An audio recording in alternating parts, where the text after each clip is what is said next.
This is the story of a live microphone, a devastatingly careless sentence, and the exact moment Queen Camilla realized her bloodline will never truly be accepted into the House of Windsor. In less than 24 hours, the carefully constructed illusion of her family's untouchable pseudo-royal status was quietly and ruthlessly dismantled. What Queen Camilla just realized behind closed doors is that a title can be bestowed by a king. But true institutional legitimacy, refined restraint, and generational dignity cannot be magically transferred to her non-royal children. Over the next few minutes, we are going to unpack the reckless radio broadcast that shattered a 30-year campaign of reputational rehabilitation, how Princess Anne and Prince William seized the opportunity to categorize the Parker Bowles family as a critical institutional liability, and the freezing, silent retaliation that permanently stripped Camilla's lineage of their royal privileges. By the end of this analysis, you will understand the profound moral outrage driving the next generation, and the devastating administrative reality that Camilla's family is now heavily monitored and managed like problematic outsiders. To understand why a single radio interview triggered such a catastrophic institutional purge, we must step back and recognize the staggering 30-year manipulation that brought Camilla to the throne. For 3 decades, she played the longest, most meticulous game of social ascension in modern British history. She survived the bitter public hatred of the 1990s and the devastating fallout of the Princess Diana years by operating in the shadows, slowly orchestrating a masterful public relations rehabilitation. Camilla knew that to survive, she had to adopt the camouflage of high aristocracy. She systematically worked to soften the public memory of her scandalous past, presenting herself as a dignified, uncomplaining servant of the crown. She replaced the loud, unvarnished reality of her former life with a curated image of quiet country gentility. When the crown was finally placed upon her head, she believed she had completely rewritten history. She operated under the fundamental belief that she had Charles completely controlled. And by extension, she believed she had successfully cleansed her family's public image forever. In the heady months following the coronation, Camilla felt entirely untouchable, operating under the illusion of absolute power. She began to systematically push the boundaries of her position, attempting an act of subtle institutional erasure. Her ultimate goal was not just her own elevation, but the permanent elevation of her non-royal children, Tom and Laura. She wanted to merge the Parker Bowles lineage with the Windsor dynasty, blurring the lines of blood and status. Viewers of royal dynamics noticed that her family was suddenly being positioned front and center at highly visible state events, granted premium access to sovereign spaces, and treated with a level of deference typically reserved for the actual bloodline. Camilla assumed that the sheer weight of her title would force the institution and the British public to accept her children as royal adjacent. She believed the transition was seamless. But the fatal flaw in Camilla's architecture of power is that she assumed her children possessed the same ironclad discipline that she had been forced to learn. That illusion of aristocratic perfection crashed spectacularly on live national radio. The trigger for this internal crisis was not a leaked memo, but a moment of staggering carelessness. Just hours ago, Camilla's son, Tom Parker Bowles, appeared on a prominent morning broadcast on Virgin Radio UK. Comfortable in his assumed untouchability and eager to project a relatable, jovial persona, he completely abandoned the careful script.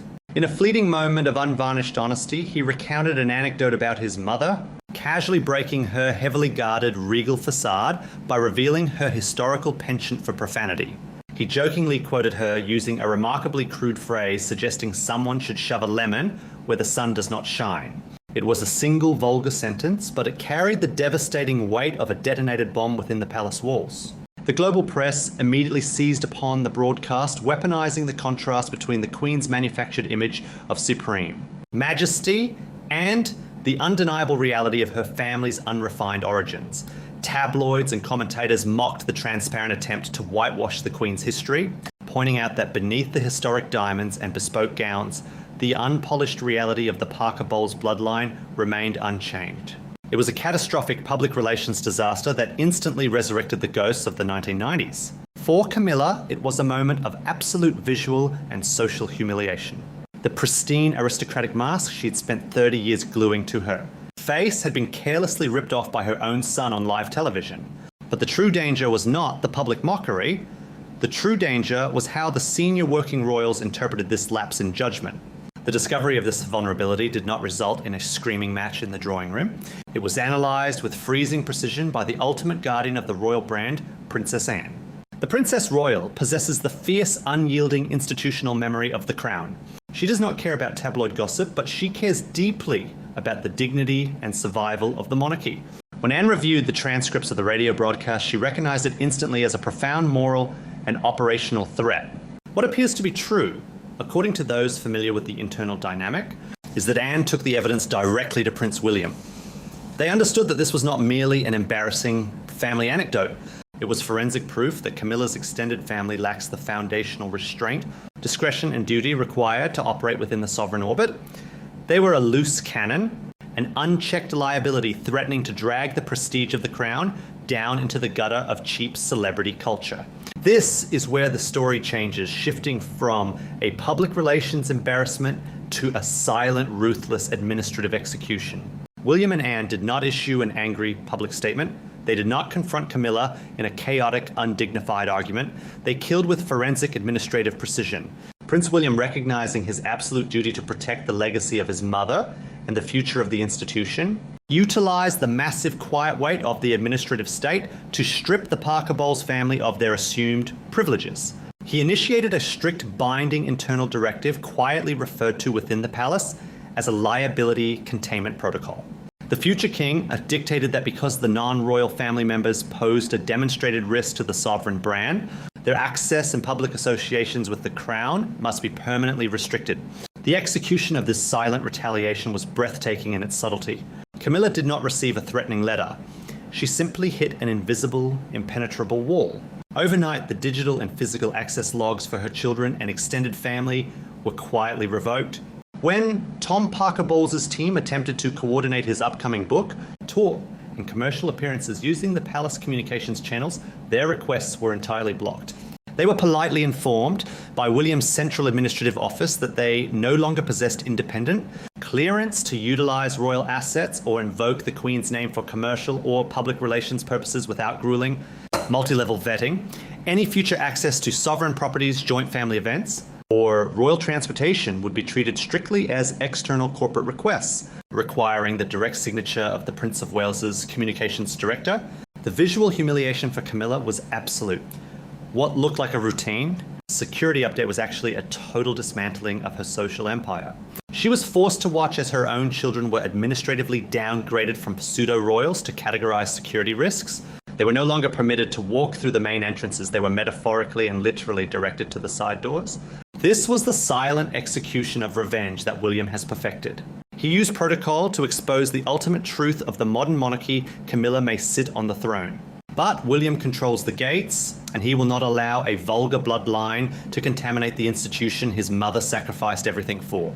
As the reality of the blocked access and the sudden freezing censorship of her family set in, Camilla experienced a wave of cold, suffocating panic. She realized that her son's careless joke had handed William the perfect, undeniable excuse to execute the institutional erasure she had always feared.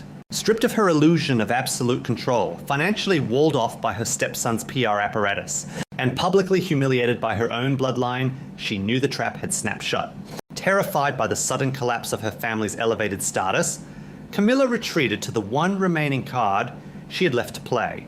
She went directly to King Charles, presenting the restricted itineraries and the suffocating new PR protocols, demanding that he use his supreme sovereign power to crush William's administrative blockade. The entire balance of the internal royal hierarchy hung in the heavy, suffocating silence of the king's study, waiting for him to speak. When Camilla stood in the quiet sanctuary of the king's study, expecting the full, undeniable weight of the sovereign to crush William's administrative blockade, she encountered something far more terrifying than anger. She encountered a devastating silence. For 30 years, Charles had been her ultimate shield. He had fought his mother, his advisors, the British press, and his own children to force Camilla's acceptance into the royal fold. He had spent decades burning through his own political capital and public goodwill to protect her from the consequences of their shared history. Camilla fully expected that in this moment of acute administrative humiliation, Charles would summon Prince William and deliver a crushing reprimand.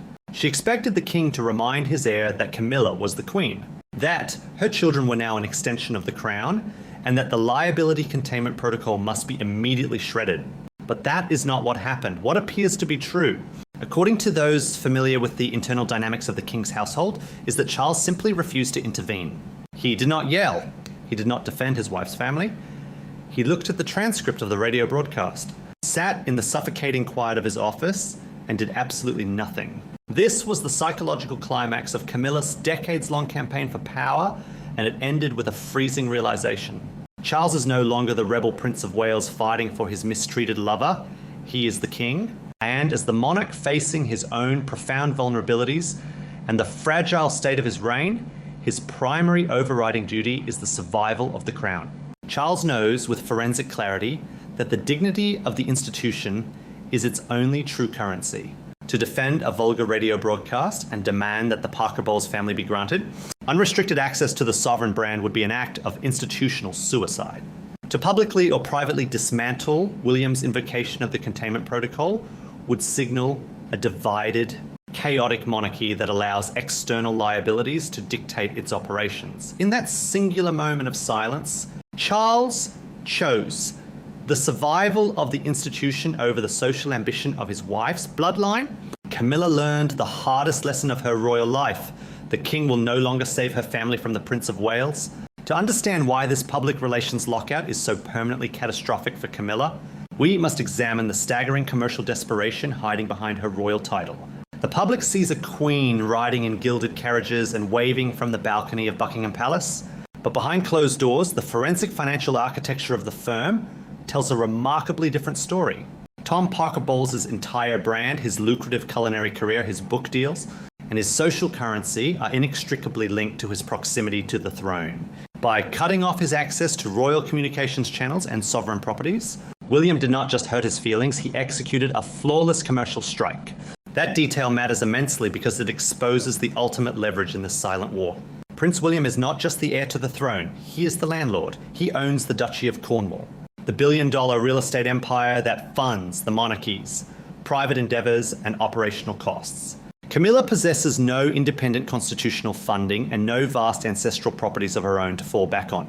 She cannot grant her son a royal warrant, a lucrative estate lease, or an official palace press junket without the explicit approval of the duchy and the joint administrative offices.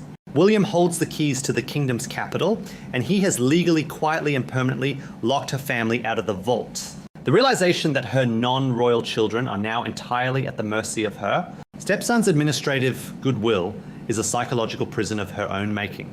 The illusion of absolute power was instantly replaced by the stark, terrifying reality of financial dependency. As Camilla's shadow empire was quietly dismantled, the physical space within the palace began to immediately reflect the new order.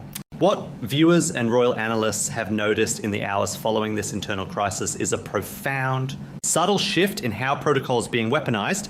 The consequences of this liability containment protocol extend far beyond a cancelled book tour. There has been a noticeable change in access across all royal spaces. The privilege of utilizing sovereign properties for private Parker Bowles gatherings or accessing the royal fleet of vehicles has been quietly restricted, routed through a grueling approval process managed entirely by William and Catherine's administrative teams. This is how the royal family wages war. It is not fought with shouting matches in the drawing room. It is fought with locked doors, revoked security clearances, and polite administrative rejections that gently but firmly push the target toward the exit. Amidst this silent institutional reckoning, the presence of the Princess of Wales has become the ultimate undeniable contrast. Catherine did not need to issue a statement condemning the vulgar radio broadcast, and she did not need to demand respect. She simply allowed the massive quiet weight of her own track record to protect her. While Camilla's family scrambled in commercial desperation to salvage their pseudo-royal status, Catherine emerged as a portrait of freezing aristocratic restraint. In a deeply symbolic move observed shortly after the protocol update was finalized, Catherine carried out a solo engagement utilizing the exact high-tier royal communications apparatus that had just been denied to the Parker Bowles family. It was a visual proclamation of who belongs to the true inner circle of the monarchy. Catherine demonstrated that uncomplaining sacrifice, fierce protection of the bloodline, and steadfast loyalty to the crown will always outmaneuver the unchecked ambition of outsiders. She does not need to fight Camilla for dominance because her husband has already engineered the ultimate checkmate. The boundary has been drawn in permanent ink. The true royals remain on the inside, and the liabilities are managed from the outside. This brings us to the deeper tragic meaning of this entire crisis. Camilla spent 30 years carefully clawing her way to the very top of the British social hierarchy. She endured intense public hatred. She orchestrated a masterful public relations rehabilitation, and she successfully convinced Charles to place the highest crown in the land upon her head. She believed that reaching the summit meant she would finally be safe, that she could secure her family's future, and elevate her children to the same untouchable heights. But what this story undeniably proves is that the crown on Camilla's head cannot magically transfer legitimacy to her bloodline. She is surrounded by the trappings of unimaginable power. Yet she is paralyzed by the reality that she is merely a temporary tenant in William's empire. She played a 30-year game of chess, sacrificing everything for the ultimate title, only to realize too late that she cannot bring her family across the board. Camilla is now trapped in a gilded cage of her own making, sitting next to a king who will no longer defend her lineage, walled off from the royal future, and forced to watch her children live under the absolute, unyielding authority of the next generation. The era of the Shadow Queen attempting to rewrite the monarchy is effectively over. If you want to continue unpacking the silent warfare, the hidden administrative maneuvers, and the psychological power dynamics of the modern British monarchy, make sure to subscribe and turn on notifications. We will continue to pull back the curtain on the illusions of power, one subtle detail at a time. Thank you for watching, and we will see you in the next analysis.